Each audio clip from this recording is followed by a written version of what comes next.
I was everywhere, yet nowhere. But that wasn't the true experience yet. It was only the beginning. Because what happened next? No human language can describe it precisely. The hospital walls seemed to dissolve, time lost its meaning, and I was drawn, not transported, but almost sucked into another reality. Not a dream, not a hallucination, but something more real than reality itself. It began like this, with my soul leaving the boundary of the earthly world to enter something eternal. I had no idea what was about to happen, but deep down, I knew nothing would ever be the same. I couldn't say if I was floating, falling, or simply existing outside of time, but the sensation was one of being detached from everything known, as if the entire universe had stepped aside to let me pass. There was no longer physical pain, nor the perception of my body, but a growing sense of magnetism, of attraction towards something enormous, silent, and alive. There was no darkness, but neither was there light in the sense we understand it. It was a living darkness, pregnant with presences, as if 1,000 invisible eyes were watching me, waiting. Then suddenly something opened before me, a portal not made of metal, nor stone, nor dream. It seemed made of sound, of voices. A circular opening unfolded silently, but every fiber of my soul perceived the passage. I was pushed beyond that threshold and found myself in a place that calling it an atrium is an understatement, but it's the closest word I can use. It was like being in the suspended heart of eternity, an immense, infinite hall without walls, but with a vault of moving stars. And beneath it, billions, not millions, billions. Voices rose simultaneously, like waves of a cosmic ocean. Every voice was a prayer. Some sang, others cried out. Some whispered with unwavering faith. Others pleaded with broken hearts. I could distinguish them all. Every voice was a living soul, and every soul had a unique sound, an unrepeatable vibration, as if each of us were a precise note in an eternal symphony that only God could fully hear. In the center of this atrium was a living library, if I can call it that.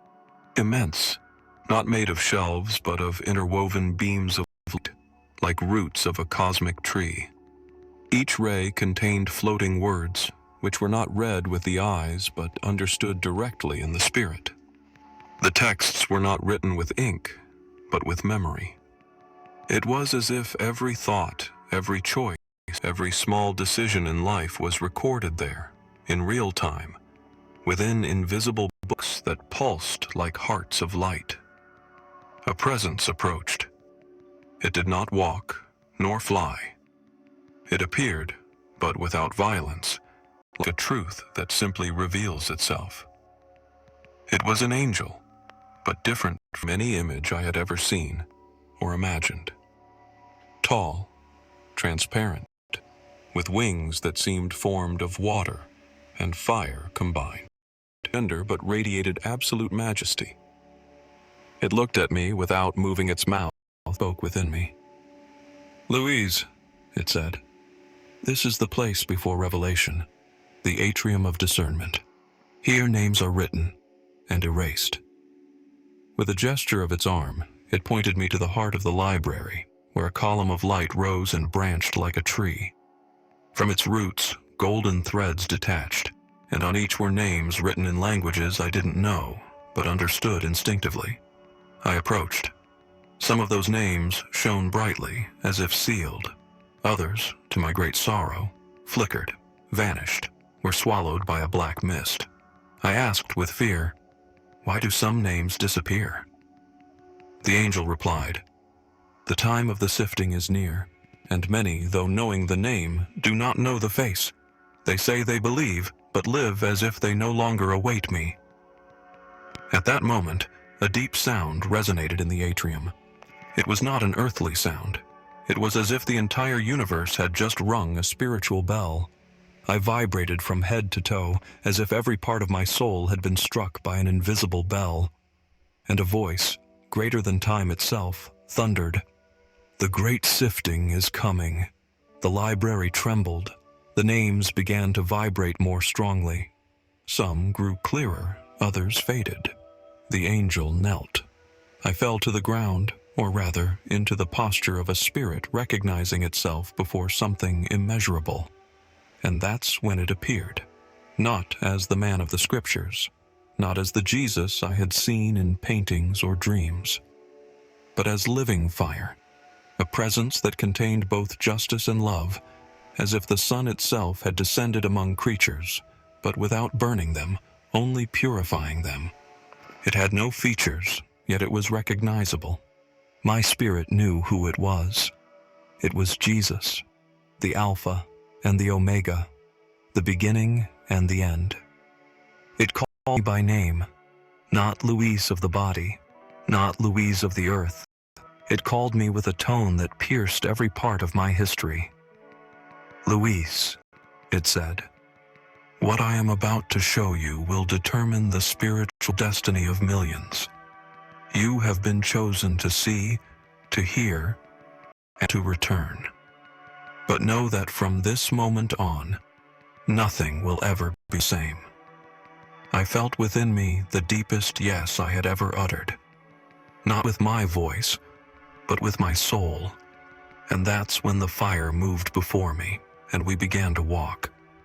The visions were yet to begin, but I already knew this was not a dream, nor an experience to be told just to evoke emotion.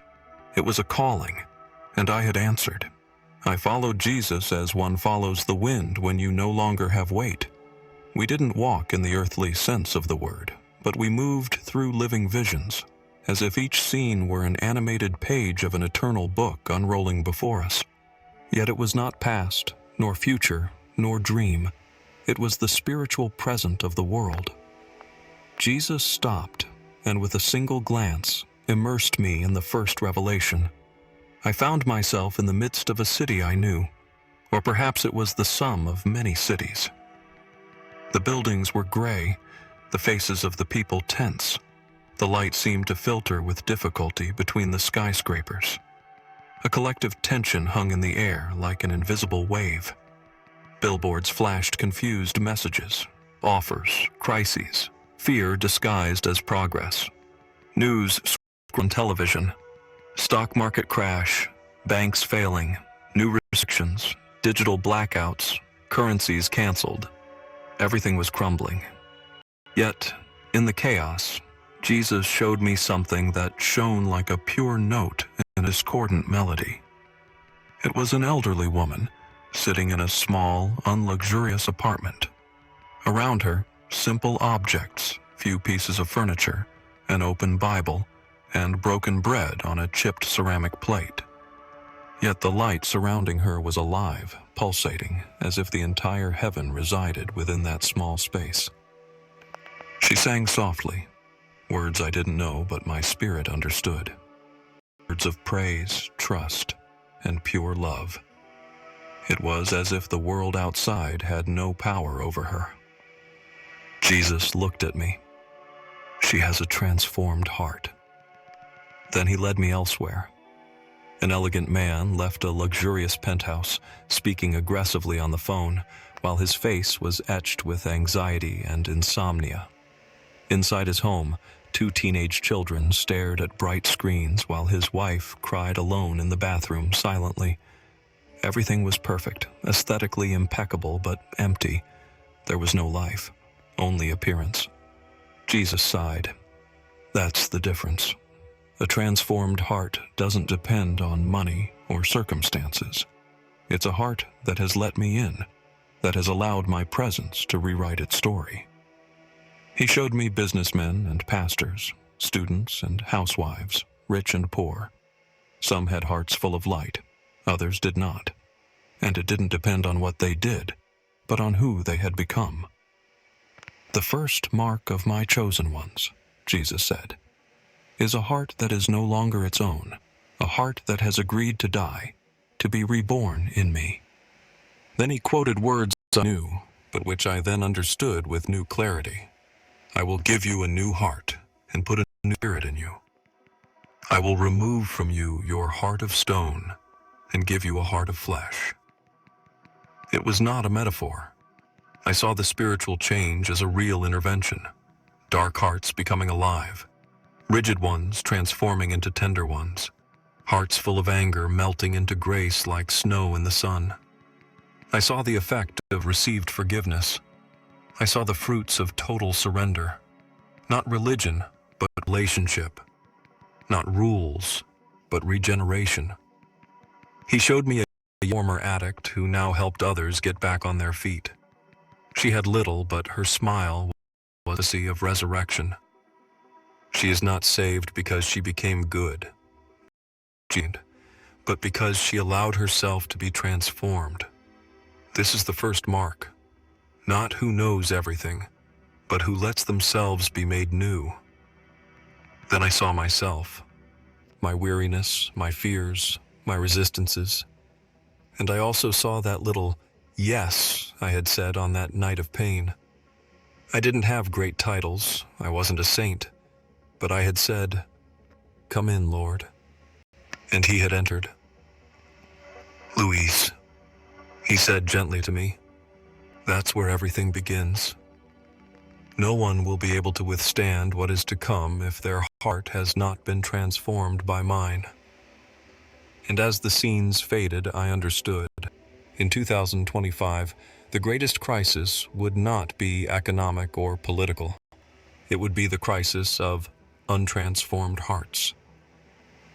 Because only those who bear this invisible mark, a new heart, beating in unison with his, will be able to stand firm while everything else collapses. When the fire looked at me again, I knew that what it was about to show me would not leave even the most hidden part of my spirit indifferent. Indeed, without a word, we were transported into a space that looked like a church, but not like those I knew.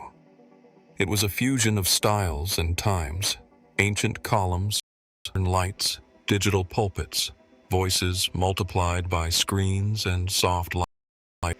Outwardly, it seemed like a sacred place, but something in the air was off-key. It seemed like faith, but it lacked weight. It seemed like truth, but it was slippery. Jesus drew me closer to one of the preachers. His words were sweet, persuasive, laden with promises, peace, prosperity, blessings, unconditional acceptance. People applauded, smiled, nodded with tears in their eyes. But when I looked with the eyes of the Spirit, I saw the words coming out of his mouth as colored smoke. They brought not life, but addiction. They didn't penetrate, but lulled. They didn't transform, but put to sleep. Jesus sighed. Here is the second mark of my chosen ones, an unwavering love for truth, not for what comforts, but for what saves. In an instant, I found myself before other pulpits. Some spoke of a God who no longer judges anything. Others proclaimed a gospel without a cross, without sacrifice, without a call to holiness. Then I saw faithful people who, while reading scripture, bent it to their own inclinations. And again, Christians who denied what they once defended, pastors who changed doctrine to maintain numbers, churches that removed words like sin, holiness, repentance. In 2025, Jesus said with a firm voice, "Truth will be the battlefield. Many will sell what is eternal for what is acceptable. Only my chosen ones will cling to the truth, even when everything else shouts against them." And that's when I saw it, the second wave. A current of spiritual confusion covering the world like a fog, a collective distortion of discernment. I saw families divided, communities split, people choosing social consensus rather than faithfulness to God. Whoever loves truth, Jesus said, loves it not when it's convenient, but costs everything. Because truth is not an opinion. It is a person. I am the truth. Then the scenery changed again. I was no longer in a church, but in the midst of fire. Literally. Scenes of persecution, injustice, illness, rejection. A man was fired because he refused to sign a company policy that denied biblical values. A single mother, recently converted, was cast out by her family for renouncing magic and idols.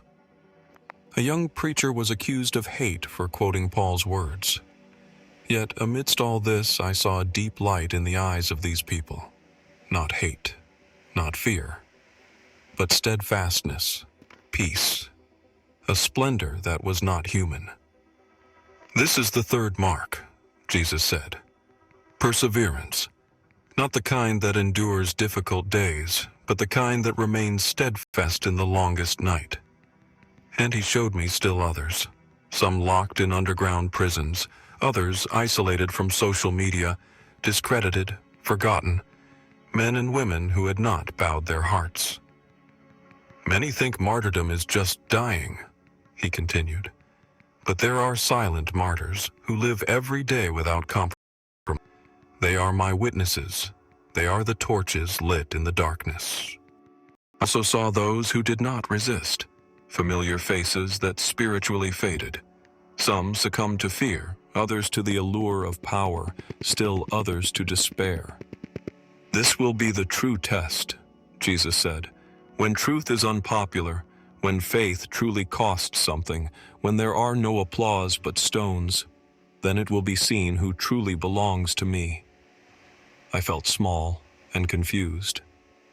But Lord, how does one not collapse amidst all this? Jesus looked at me with infinite compassion. It's not about your strength, but about my grace in you. Whoever truly loves me, whoever feeds on my word every day, whoever seeks me in prayer even when they feel nothing, will be sustained. They will not avoid the trial, but they will never be alone in the trial.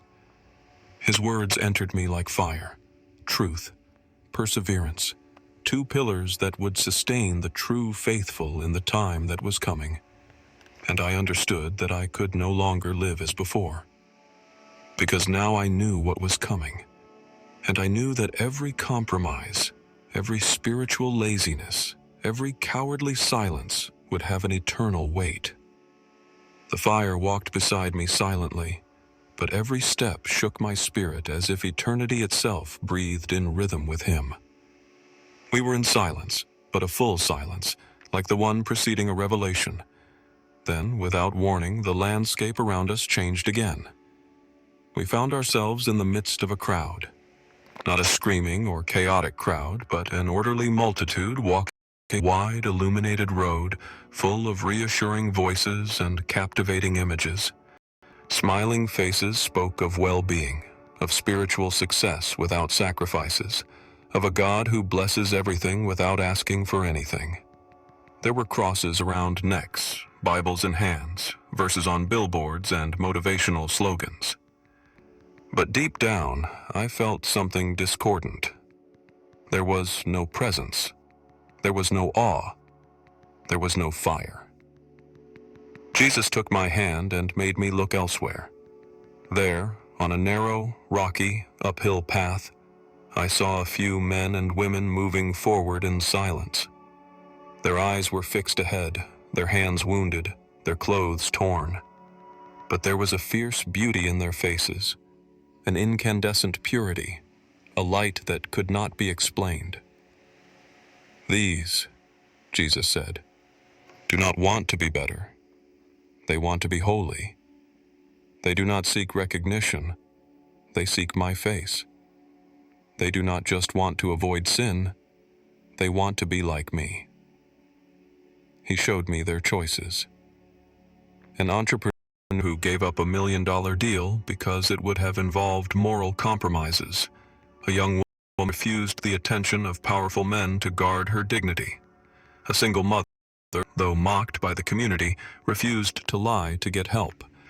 Jesus told me, holiness is not isolation from the world. It is separation from compromise. It is love for what is pure, even when no one is watching you. Then I saw the contrast. Church leaders who preached grace, but lived in luxury and vanity.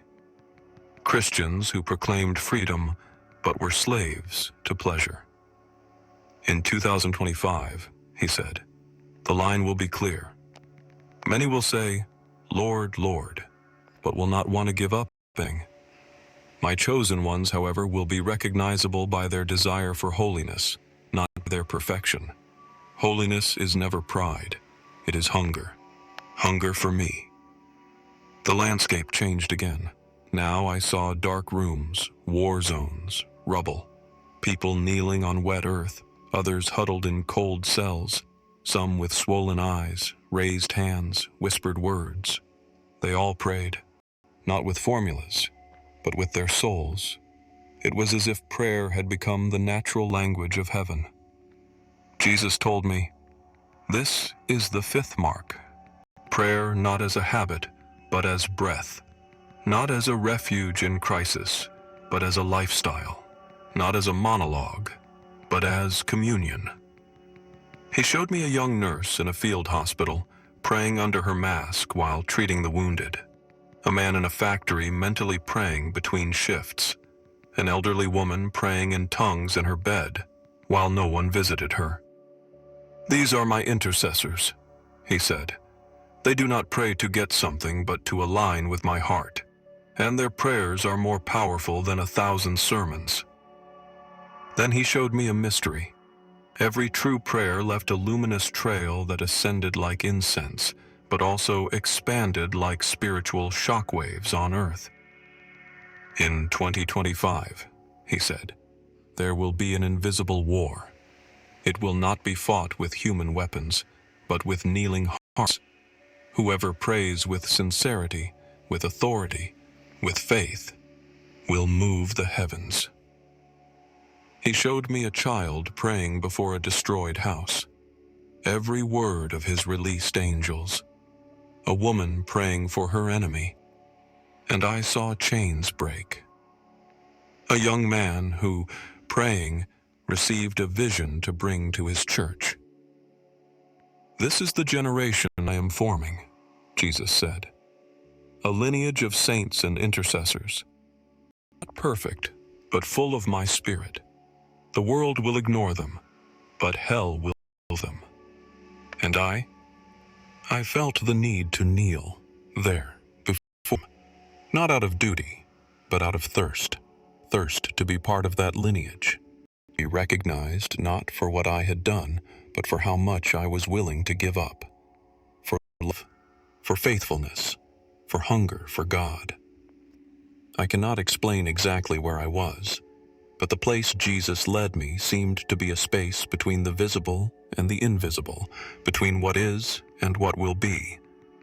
It was as if we were suspended on a moving timeline and could observe life flowing like a spiritual river in which the waters carried not events, but essences. Jesus looked at me with an intensity that crossed every barrier and told me, "You will see what no one can fake. My people are recognized by their fruit, not by what they proclaim, but by who they are." I found myself observing ordinary people. An office worker sitting on a train, a mother taking her children to school, a young man walking among the gray buildings of a metropolis. Nothing extraordinary on the surface. But then I saw beyond. Around some of them were luminous vibrations, like invisible perfumes spreading in the air. I saw the love emanating from a silent gesture, the patience shining in the face of a woman listening to a terminally ill person, the kindness of a young man helping a homeless person without expecting anything in return. "This," Jesus said, "is the fruit of my Spirit." He made me understand something I had never seen with such clarity. The virtues we consider abstract, love, peace, meekness, faithfulness, are in reality the tangible imprints of heaven on earth. And they are also irrefutable proof that a soul has been touched, transformed, inhabited by God. Many know how to preach, but few know how to love. Many know how to defend the truth, but few know how to be meek. Many bear religious titles, but bear no fruit. Yet it was said, "You will recognize them by their fruits." I saw everyday scenes become eternal. A woman forgiving her unfaithful husband and serving him with gentleness. A young disabled man praying for those who had mocked him. An elderly poor man sharing his last loaf of bread with another. And alongside all this, I saw the contrast. Lives outwardly brilliant, but inwardly barren. Words of faith, but hearts full of judgment, ambition, coldness. "The fruit does not lie," Jesus said. "Whoever bears me, bears life. Whoever truly has me within cannot hide my essence." The scene then changed. It was as if a large spiritual map of the world had unfolded before us. Every soul was a point of light or shadow. Some lights were intense, stable, impregnable. Others flickering, still others extinguished. Jesus pointed to the brightest points, and he told me, "These bear my seal." I approached and saw that it was not a visible mark. It was not etched into the flesh. It was not an external symbol. It was an inner light, like an eternal ember in the heart. Yet, those who were in the Spirit could recognize it. "The seventh mark," Jesus said, "is my seal. It is none. It is received through true belonging. It is proof that a soul is mine, rooted in me, preserved in the time of darkness." He showed me men and women in hostile nations, persecuted, hungry, but protected by that seal. No evil could extinguish that light. But then I saw others, believers in name only, religious only on the surface. They had the language of faith, but not the seal. They were not protected. They were vulnerable to the advancing system, to the allure of power, to compromise. "In 2025, he said, "one can no longer remain neutral. Either you are mine, or you will be swallowed up." And suddenly, a date appeared before me, May 30th, 2025, and with it, a new spiritual wave, a division, a global crisis, not just material, but internal. I saw churches divide, friendships break, entire families torn by choices of faith or fear. I also saw a revival, men and women awakening in the dead of night, crying out to God, seeking His face as never before. And those who bore the seal shone, guided, protected, interceded. "That day," Jesus said, "will be the beginning of a clearer separation. It will not yet be the end, but it will be the point where the masks fall. Whoever is mine will have to prove it. Whoever is not will choose whether to become so." I felt overwhelmed, not by fear, but by responsibility, because I had seen, and one who sees can no longer remain silent. Jesus looked at me, and in his gaze there was the purest love, but also the urgency of one who knows that time is short. "Louise," he said, "prepare them. Not with alarms, but with truth. Not with fears, but with light. Tell them that whoever bears my fruit and receives my seal will be steadfast, even when everything trembles." I remember the last thing I saw before being pulled back. Jesus was not speaking with his lips, but every syllable of his voice shook the very foundations of my soul. His eyes, those eyes that contained all the grace and all the justice of the universe, were fixed on mine, and the words he left me were not advice, nor an invitation. They were an eternal command, etched into the marrow of my spirit. Testify, cry out, write, warn. I didn't have time to respond. An invisible force pulled me backward with the speed of lightning, crossing dimensions I couldn't describe. I felt myself pass through veils of fire, light, sound, memory, And then pain. Excruciating pain. The roar of the flesh awakening. The unbearable weight of the body reclaiming you. The lament of breath returning. I opened my eyes and screamed, more from shock than from suffering. Around me, cold lights, agitated voices, frantic doctors. "She's alive! She's coming back!" they said. I was in the hospital, back in time, back in the flesh. But nothing of me was the same as before. My body was devastated. Broken ribs, an internal injury, a swollen face, bruises everywhere. Every breath was a knife in my chest. But my spirit was an unquenchable flame. I felt it screaming inside me. "Speak. Don't wait. Every minute is precious." First few days were silent. No one knew about the journey I had taken. But within me, the vision not only remained alive, it grew, expanded, called me. I began to speak with my husband, with my sister, with the nurse who brought me water. At first, they listened tenderly, thinking it was morphine delirium. Then, some began to tremble, to cry, to kneel. The Holy Spirit confirmed my words, and I understood. I wasn't just remembering, I was testifying. When I left the hospital, I was still limping, but the fire within me was greater than the pain. I wrote, I spoke, I sent voice messages, made videos, met anyone who would listen. Some laughed, others shrugged. Some told me I had fallen into religious psychosis, that my faith had turned into fanaticism. But others listened with their hearts. I remember an elderly woman who came to me after a meeting. She hugged me tightly and whispered, "The Spirit told me you are telling the truth. I am ready to leave everything to follow Jesus, as I never have before." At that moment, I knew it was worth it. I haven't become famous. I haven't written bestsellers. I haven't been hosted on Christian talk shows. But every soul that has listened to faith, every heart that has responded, every person who has chosen to live instead of for the world, has become part of my calling. And I won't stop as long as I have breath. My message is simple, not spectacular, not mysterious, but it is true. 2025 is not the end, but it is a turning point. It's like a door slowly closing, a line becoming clearer. God is separating what is His from what only appears to be His. You can no longer remain neutral.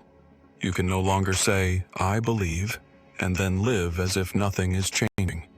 You have heard my story. Now the question is not whether you believe me or not. The question is, do you bear the 7 marks?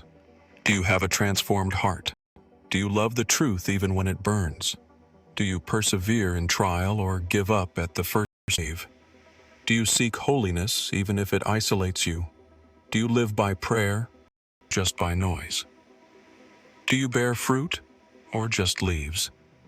And most importantly, do you bear His seal or just His t-shirt? Jesus told me that whoever bears those marks will be steadfast, even when everything is shaken. And everything will be shaken. But whoever is His will be stable as Mount Zion. I have testified. I have cried out. I have written. I have warned. Now, it's your turn. Thank you, truly, from the bottom of my heart for staying with me until the end of this testimony. I know it wasn't easy to hear certain words, and perhaps they touched you in ways you didn't even expect.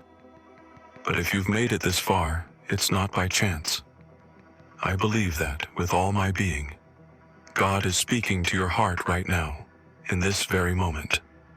If you haven't already, I invite you to subscribe to the channel and turn on notifications so you can receive every new message the Lord wishes to entrust to us.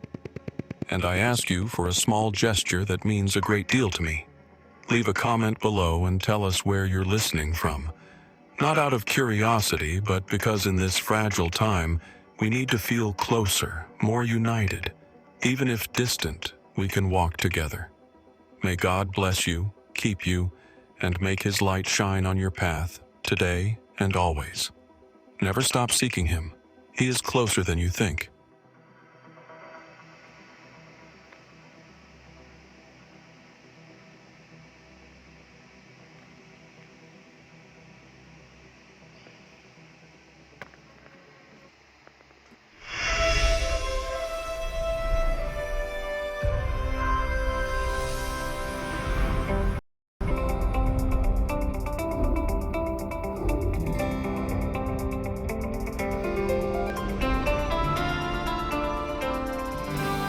In Touch with Dr. Charles Stanley, reaching the world with the gospel of Jesus Christ through sound biblical teaching. Next on In Touch, walking with God through the dark times. We all walk through those dark times in our lives, things we don't understand. And oftentimes, there are things we don't understand, why they happen and why they happen when they happen. Times we feel overwhelmed, don't understand what's going on. Times we just want to give up and quit. Times when we feel like everything seems to be hopeless and we feel so helpless. It may be that those dark times come with something financial, something that's continually a burden in your life. Or it may be because the marriage breaks up and it's a time of dread, darkness in your life. It could be grief over your children for something that's going on in their life. Maybe you've lost your job. Maybe it's a time of ill health and it just goes on and on and on. Maybe your fondest dreams have been dashed and the future looks so gloomy. All of us are going to go through dark times in our life. We won't always understand why. Sometimes they're going to be short-lived. Sometimes they're going to be prolonged and we do not understand why God doesn't stop it even now. But even though that happens, there's a way for us to respond. And God has given to us in His Word the principles by which you're not to operate in every single circumstance of life, no matter what it is. And when we talk about walking through darkness, I want to be sure we understand something. And that is that it's one thing to walk in darkness, it's something else to walk through darkness. Now, the Scripture says, for example, in Colossians chapter 1, Paul is talking about our relationship with Christ and where we are in that relationship. And here's what he says in this first chapter. He says, we know, for example, that He has rescued us from the domain of darkness and transferred us to the kingdom of His dear Son, so that we as believers, in Colossians 1:13, we as believers do not live in darkness. We may walk through dark times. So there's a difference in walking through dark times, which are those times of difficulty and hardship and pain in their life, and not walking in a life of sin. For example, he says in 1 John chapter 1, listen to what he says. He says, if we say that we have fellowship with Him and yet walk in the darkness, we lie and do not practice the truth. But if we walk in the light, as He Himself is in the light, we have fellowship one with another, and the blood of Jesus, His Son, cleanses us from all sin. So we're not talking about living in darkness. We're not talking about walking in darkness as a sinful situation, but through those dark times in our life. And that's what I want to talk about in this message entitled, Walking with God Through the Dark Times. And somebody, you may say, oh my goodness, I've been there. Well, what did you do when you were there? And you may say, well, that's where I am now. What are you doing and how are you responding in these dark times in your life? And so I want to choose the life of Joseph. For example, turn to the 37th chapter of Genesis, because it's interesting that though he was not the most important one of Jacob's sons, that 37 through 50 chapters of the book of Genesis is all about the life of Joseph. And he's a perfect example for us to look at and examine and see how God helped him walk through a long period of darkness. So I want to read these first 4 verses to give us a little background, a little capsule about Joseph's life, because some of you will say, well, who is Joseph? And I can tell you all about him in just about a couple of minutes. But listen to these verses beginning in the 37th chapter. Now Jacob, one of God's chosen servants, lived in the land where his father had sojourned, in the land of Canaan. These are the records of the generations of Jacob, and so he tells us about that. And so here's what he says. Joseph, one of his sons, when 17 years of age, was pasturing the flock with his brothers while he was still a youth, along with the sons of Bilhah and the sons of Zilpah, his father's wives, and Joseph brought back a bad report about them to their father. Now Israel, that is Jacob's other name, loved Joseph more than all his sons, because he was the son of his old age, and he made him a varicolored tunic, which you heard about the many colored colors of Joseph's